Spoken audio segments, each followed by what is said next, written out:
à la hache, j'ai trop mangé de chocolat avec l'huile de palme hydrogénée et plein de sucre blanc pour me rendre bien accro. Attention, cette conférence contient de l'humour, bio, sans OGM, sans lactose et sans gluten. Ok, alors, permettez-moi, s'il vous plaît, de vous dire que si vous prenez vos problèmes au sérieux, eh bien vous allez croire que vous avez de sérieux problèmes. Et on va commencer par remonter le temps. Permettez-moi de remonter le temps en 1996. En 1996, j'ai 24 ans et je fais 80 kilos et des bananes. Eh non, pas des bananes. Non, des barres chocolatées, des sodas, des burgers, encore mieux, des nuggets. Voilà, je fais 80 kilos et des nuggets avec les frites et le soda, s'il vous plaît. Alors c'est la grosse déprime, parce que mon fils Elliot a 1 an.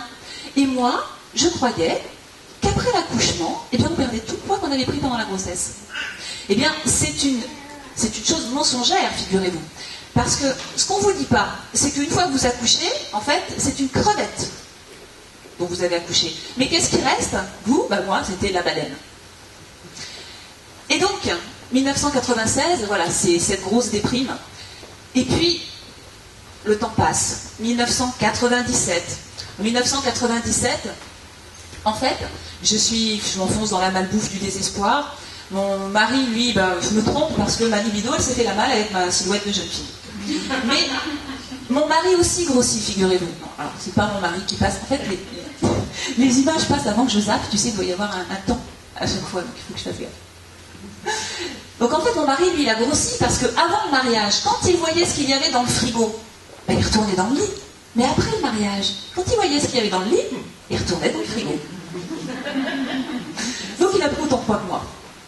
1998, eh bien là, je suis une junkie du sucre. Et je laisse le sucre et mon mari m'enfermer dans une prison psychologique.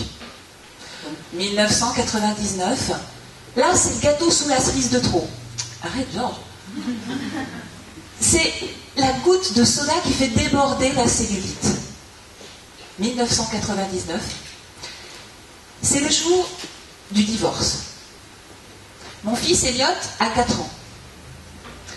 Et ce jour-là, c'est la loi de l'emmerdement maximum. Vous connaissez cette loi, la loi de Murphy? Ce jour-là, c'était la loi de Murphy. C'est le jour du divorce. Et ce matin-là, eh bien, on avait tordu la portière de ma Twingo Wind, lacéré le toit ouvrant, parce que la Twingo Wind a un toit ouvrant en tissu, et volé mon autoradio. Je me rends, donc c'est le jour du divorce, je me rends au tribunal de Grasse, puisque moi je suis dans le sud, et là, ce sont les insultes de mon ex-mari qui fusent. Alors vous l'avez compris, ce n'est pas mon ex-mari, ça c'est juste un fantasme. C'est lui, mon ex-mari. Et là, ce sont des insultes qui fusent. Il me dit, grosse comme tu es, tu ne retrouveras plus jamais personne. En plus, c'est un gosse. À part peut-être un vieux beauf moustachu. Alors ça, je vous avoue, j'ai toujours pas compris depuis 1999 que venait faire le moustachu ici. Et il n'avait pas tout à fait tort. Lui m'a harcelé pendant 10 ans, pour tout vous dire.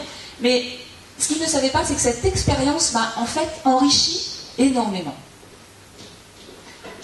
Alors évidemment, ce matin-là, je ne m'en rends pas compte. Je ne le sais pas. Je viens d'être licencié économique. La loi de l'emmerdement maximum. Comme il a été flic, j'ai perdu au tribunal. Je n'ai que 100 € de pension alimentaire. Donc je n'ai plus de quoi acheter à manger, ni pour moi, ni pour mon fils. Je vais chercher mon fils à l'école, ce jour-là. Il se met à pleuvoir. Comme je vous l'ai dit, on a lacéré le corps de ma Twingo et tordu la portière. Donc, nous sommes au mois d'octobre.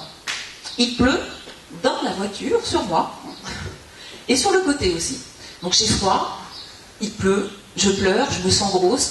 Mon fils Elliot commence à hurler parce qu'il n'a pas de goûter, évidemment. Et j'ai plus qu'une envie là, j'ai vraiment plus qu'une envie, c'est d'accélérer. Et c'est ce que je fais. J'accélère en me disant, c'est bon, je veux que ça s'arrête, c'était tellement insupportable que tout ce que je voulais, c'est que ça s'arrête, toute cette souffrance. Donc j'accélère, et je vise le mur que je connais très bien, qui est juste en face. Et puis à un moment donné, eh bien c'est une éclaircie derrière un nuage. En fait, je me rends compte que j'ai lâché prise, c'est-à-dire que j'étais prête à tout perdre, vraiment. Et du coup, à ce moment-là, j'ai cette petite voix qui me dit, mais Fred, puisque tu es prête à tout perdre, pourquoi est-ce que tu ne réaliserais pas tes rêves avant? Tu as plus rien à perdre. Et là, je me dis, mais si tout était possible, qu'est-ce que je ferais? Ben, c'est simple.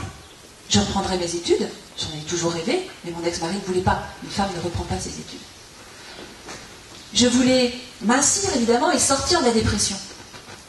Donc je ne pense pas aux moyens à ce moment-là, je pense aux résultats. Et le résultat, c'est quoi? Je me visualisais dans un cabinet en tant que psy, puisque c'était mon premier rêve, donc plus mince, et puis en diffusant les informations, en aidant un maximum de gens à se sortir de tous ces problèmes, de toute cette souffrance. Donc je pense à ces résultats, à ce moment-là. Et là, pendant 10 ans, je vais étudier. Je vais étudier pour devenir psychothérapeute du comportement alimentaire, hypnothérapeute, nutritionniste, et je vous en passe, puisque de la boulimie de Bounty, je suis passée à la boulimie d'études. Bon, puis en plus, j'avais plus de mari, donc j'avais plus que ça à faire. Donc je me suis vraiment mise dans les études à fond. Et là, je suis devenue multitâche. Bon, ça vous comprenez, c'est un autre fantasme. Non, j'ai pu enfin sortir de mon cocon complètement pour prendre mon envol.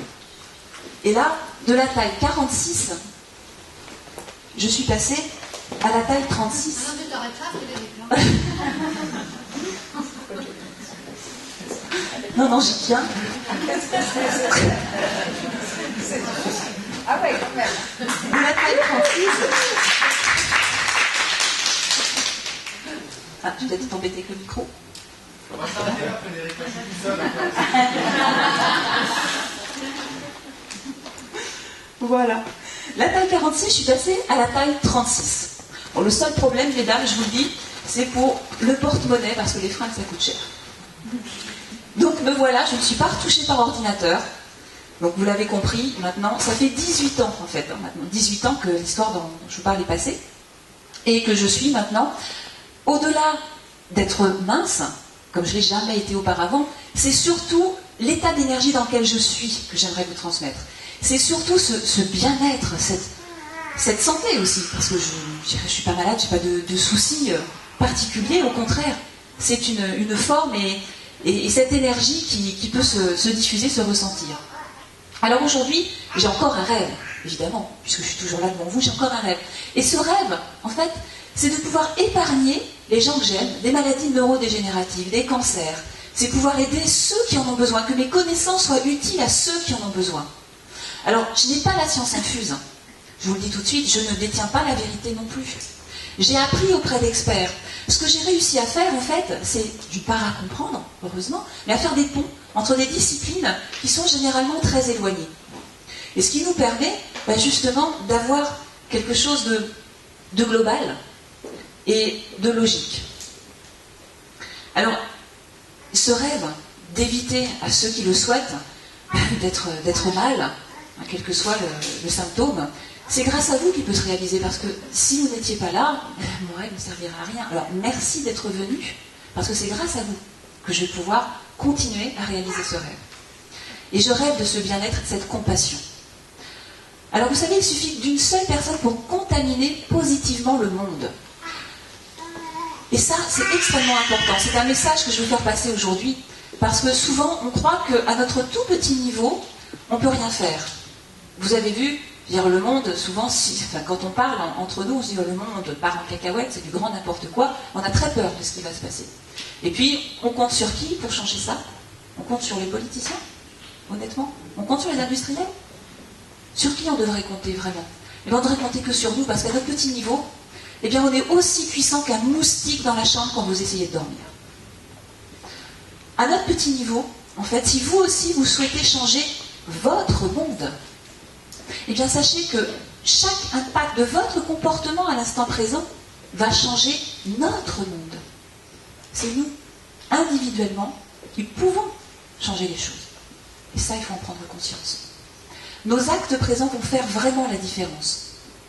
Et c'est ça qui, multiplié par tous les êtres humains, change totalement le monde. Nous avons une influence sur les agriculteurs et les industriels.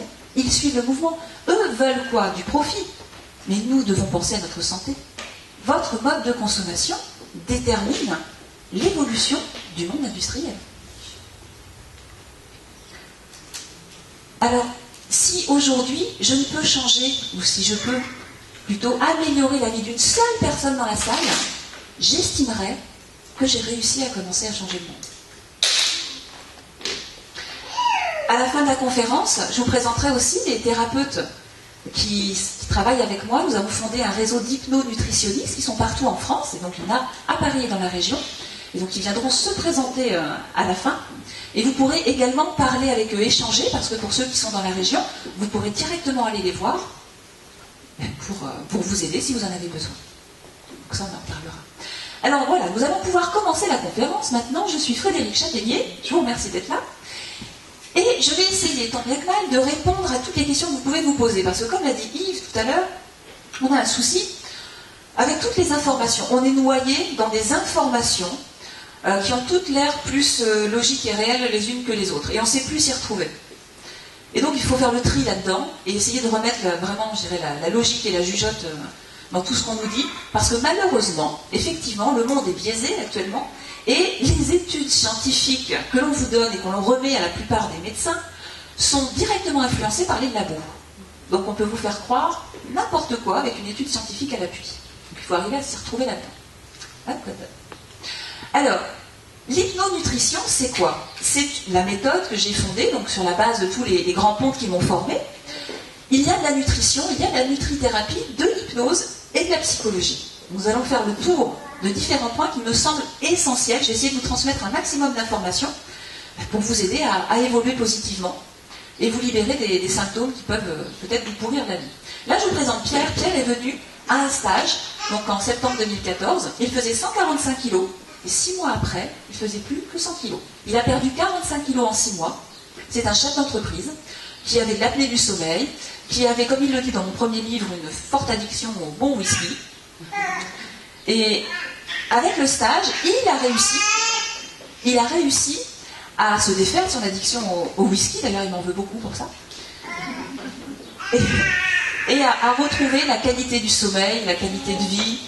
Et bien sûr, il a retrouvé de la santé parce que son médecin lui disait que ça devenait assez problématique, 145 kilos.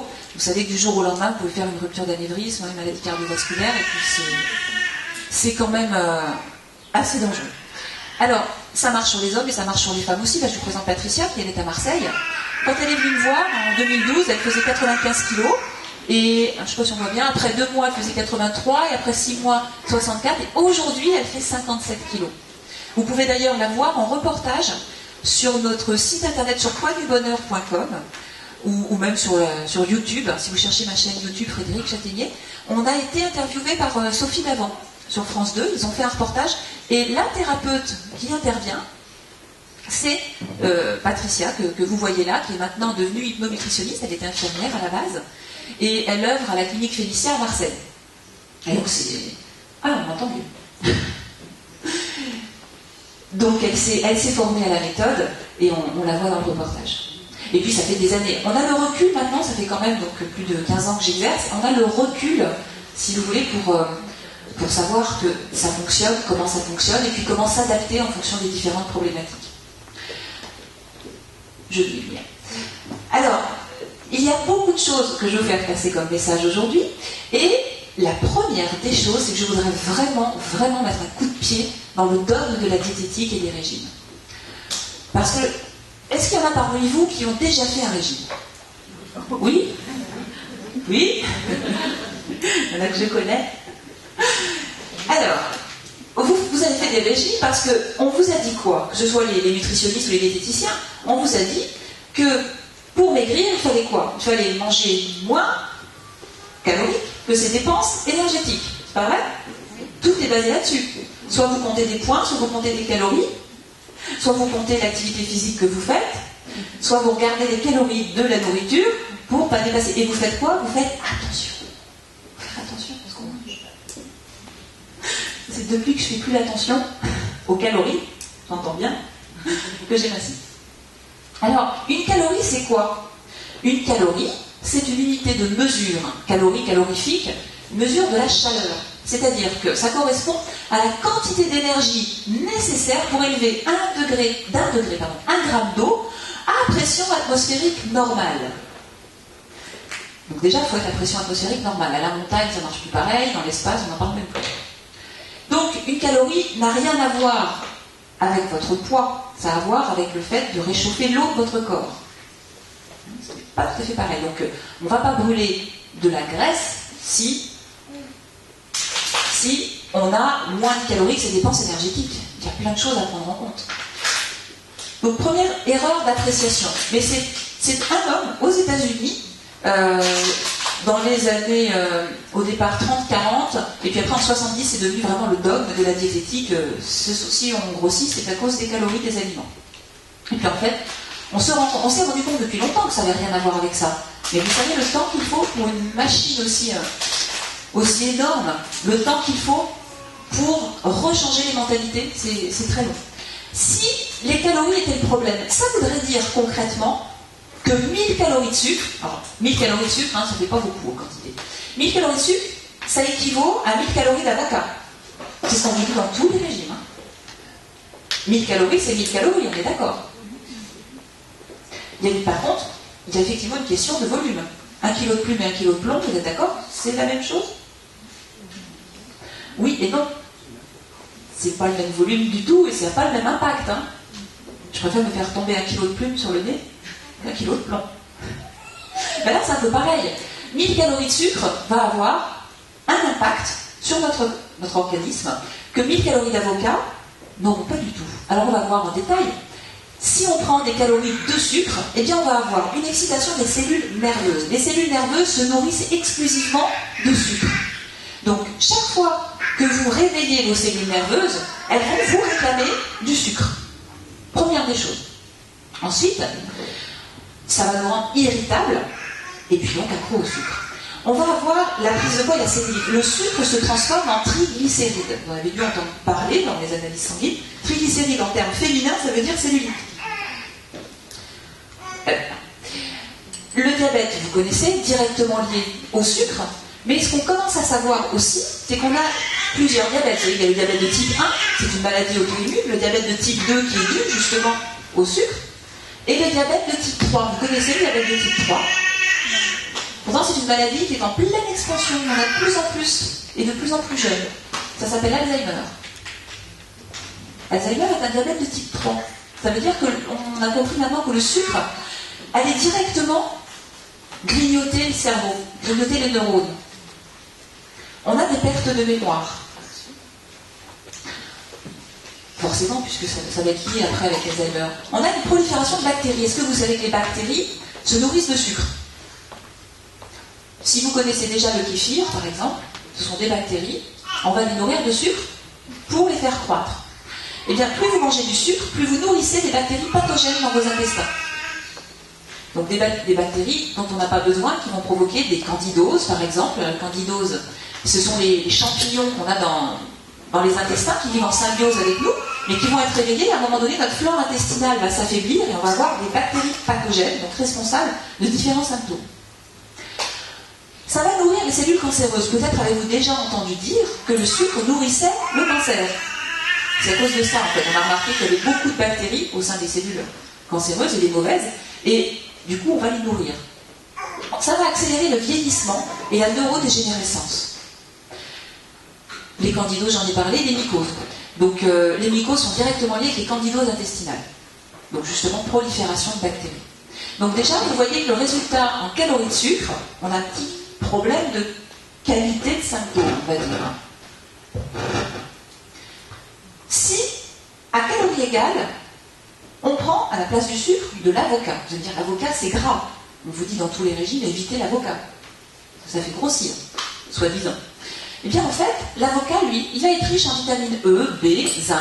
Alors il faut savoir que ces vitamines sont vitamine E, protectrice cardiovasculaire, vitamine B, indispensable pour tout le métabolisme et intestinal. Le zinc va venir réguler le système nerveux, donc permet d'être plus calme. Il va intervenir directement au niveau de la qualité de la peau, avec les oméga 3 qui sont même contenus dans l'avocat, c'est anti-psoriasis par exemple, anti-stress. Ça va intervenir dans la régénération cellulaire pendant la nuit. On n'a pas fini. Donc pendant la nuit, si vous mangez de l'avocat le soir par exemple, vous améliorez votre régénération cellulaire. Ça va nourrir vos hormones, parce que toutes les hormones sont dépendante des lipides, donc de la matière grasse que vous mangez. Une hormone ne peut pas ne peut pas exister sans matière grasse. C'est grâce au cholestérol, justement, sur lequel on tire en plus aussi de partout. Grâce au cholestérol, on peut avoir des hormones sexuelles. Alors, peut-être savez-vous qu'une personne anorexique, par exemple, qui n'a plus de masse grasse suffisante, n'a plus ses règles. Elle ne peut plus avoir d'hormones sexuelles, puisqu'il n'y a plus suffisamment de matière grasse et de cholestérol dans son organisme. Donc notre libido est directement corrélé à notre matière grasse. Alors pas le fait d'être en bon point, mais au contraire d'avoir une qualité de matière grasse circulante qui va permettre de se régénérer et de nourrir nos hormones. Ça va également diminuer les envies de sucre. Eh bien oui, parce que ça fait l'inverse. Plus vous mangez gras, moins vous aurez envie de sucre. Et l'avocat, c'est gras et c'est ça qui est bien. Ça nourrit vos hormones comme l'hormone de satiété qu'on appelle la leptine. Et quand la leptine est sécrétée, eh bien on a de moins en moins faim. Et on a de moins en moins envie de sucre. Donc on n'est plus accro. Ça diminue le risque de diabète. Ben encore là, oui, puisque c'est totalement l'inverse du sucre. Donc ça diminue aussi le risque d'Alzheimer. Ça améliore l'état de la peau, comme je le disais, ça diminue le psoriasis et apaise le système nerveux. Donc, à calories égales, on va avoir des résultats strictement différents et carrément opposés. Donc, si cette théorie des calories était réelle, ça voudrait dire qu'on pourrait manger autant de 1000 calories de sucre ou 1000 calories d'avocat sans aucun problème, on aurait les mêmes résultats. Est-ce que vous comprenez ce que ça veut dire? Ça veut dire qu'on est totalement libéré des régimes et du comptage des calories. Est-ce que ça pose problème à quelqu'un? Oui. Si vous voulez compter des calories, allez-y, mais il nous faut des bonnes calories dans ces cas-là. C'est la qualité de la calorie qui compte, pas sa quantité. Bon, vous voyez là, à gauche, on a une personne anorexique qui se nourrit à 800 kilocalories. C'est-à-dire 800 calories, il y a des régimes hypocaloriques qui sont à 800 calories. Et on se met en malnutrition. À calories égales, figurez-vous que moi je dépasse les 2500 calories par jour pour rester tel que je suis. Je mange même plus que la plupart des hommes qui mangent à table avec moi lorsqu'on est au restaurant. Je mange plus de 2500 calories. Pourquoi? Parce que sinon, je me retrouve en malnutrition. Ça veut dire qu'en dessous de ces 2500 calories pour une femme et 3000 calories pour un homme, je n'ai pas tous les nutriments nécessaires pour nourrir ma thyroïde, pour nourrir mes intestins, mes hormones et mon système nerveux. Donc, je n'ai pas l'état d'énergie dans lequel je devrais être. Alors, si vous vous nourrissez de 2500 calories de malbouffe, alcool, soda, pain, pâte, eh bien, vous allez avoir un résultat terrifiant, c'est une prise de poids, douleur articulaire, inflammation et tout ce qu'on peut avoir derrière. Alors que si vous choisissez avocat, œufs, noix, légumes, etc., là, à ce moment-là, ça change complètement la donne et les résultats. Donc, les régimes font grossir. Alors évidemment, pas au moment où vous êtes en train de le faire. Sinon, ce serait problématique. Mais c'est bien pour ça que ça marche. Je veux dire, le business du régime. C'est parce que quand vous êtes au régime, vous dites, ils ont raison, ça marche. Quand vous faites Weight Watchers, ça marche. Hein. Je ne dis pas le contraire. Mais vous devez compter des points. Et j'ai vu des personnes garder tous leurs points pour avoir du Nutella le soir. Et il y en a qui le font. Donc, à long terme, les régimes font grossir. Même ma fille de 10 ans le sait, c'est elle qui a tenu à me faire ce dessin. Ma fille Avril, elle sait que les régimes font grossir, puisque plus vous faites un régime, plus vous vous mettez en malnutrition. Et plus vous êtes en malnutrition, plus vous abaissez votre capacité à perdre du poids. Donc le régime qui suit, en fait, est moins efficace que celui d'avant. Plus vous faites des régimes, plus vous allez grossir après le dernier régime. Et ça peut carrément amener à l'obésité. J'ai vu des personnes prendre énormément de poids à cause des régimes. Donc mincir sans régime, c'est tout à fait possible. On peut faire comme ça, effectivement, ça marche aussi.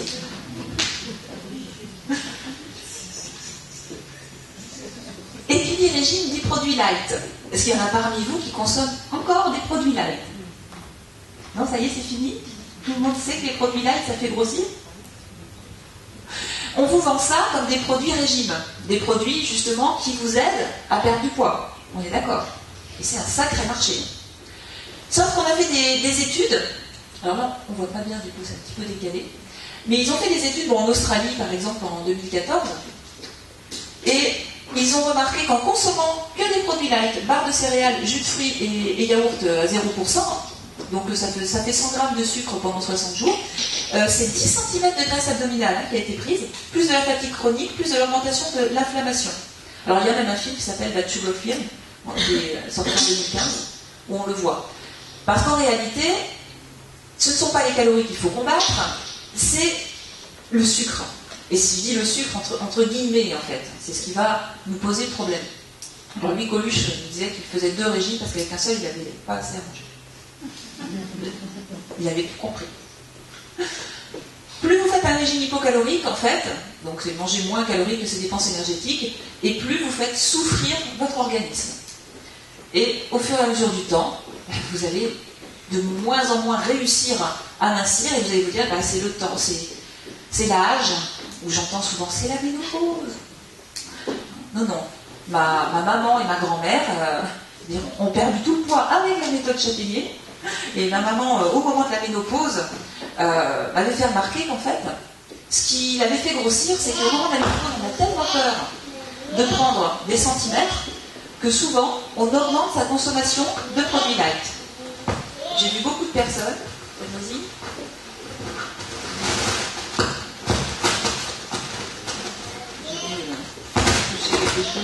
Ah, ça y est, c'est bon?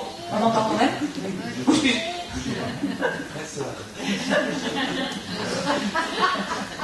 Ce qui se passe au moment de la ménopause, souvent, pour nous, mesdames, c'est que on a cette peur psychologique parce que tout le monde le dit, les endocrinos le disent, à la ménopause, on prend du poids, c'est normal, c'est des règlements hormonaux, etc. Donc on croit quoi? Que c'est normal de prendre du poids. En plus, on peut même se programmer en disant, ah ben c'est la ménopause qui arrive, donc je vais prendre du poids.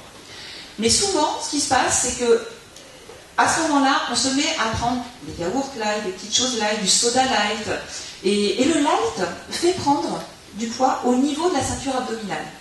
En fait, quand on prend du sucre classique, ça va plutôt se mettre au niveau des hanches et des fesses. Quand on prend du light, ça se met sur le ventre. Et c'est pour ça que souvent, à la ménopause, on arrive avec la petite bouée, de par ces problématiques.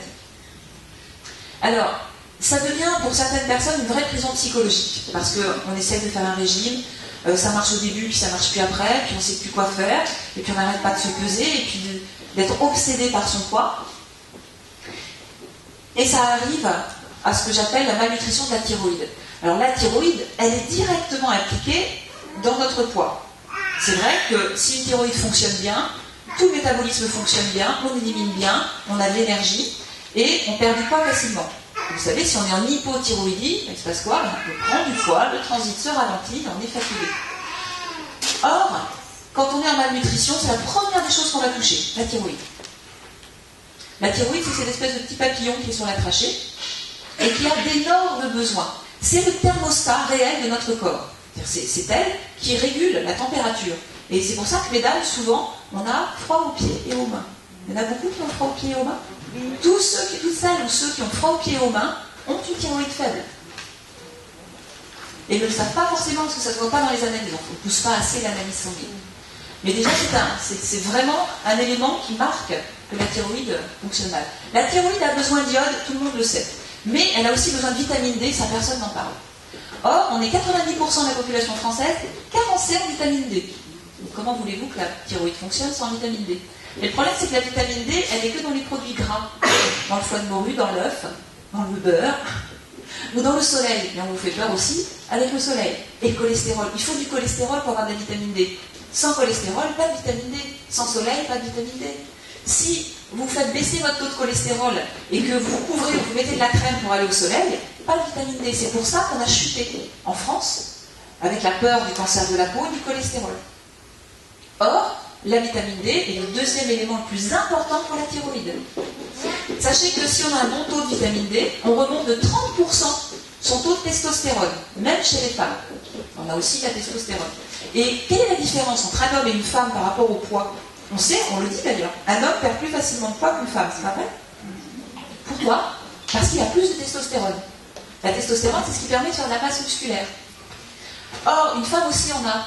Mais il y a plein de choses qui font que son taux de testostérone baisse. La libido baisse avec, d'ailleurs. Et bien c'est directement corrélé au taux de vitamine D. Donc remontez son taux de vitamine D.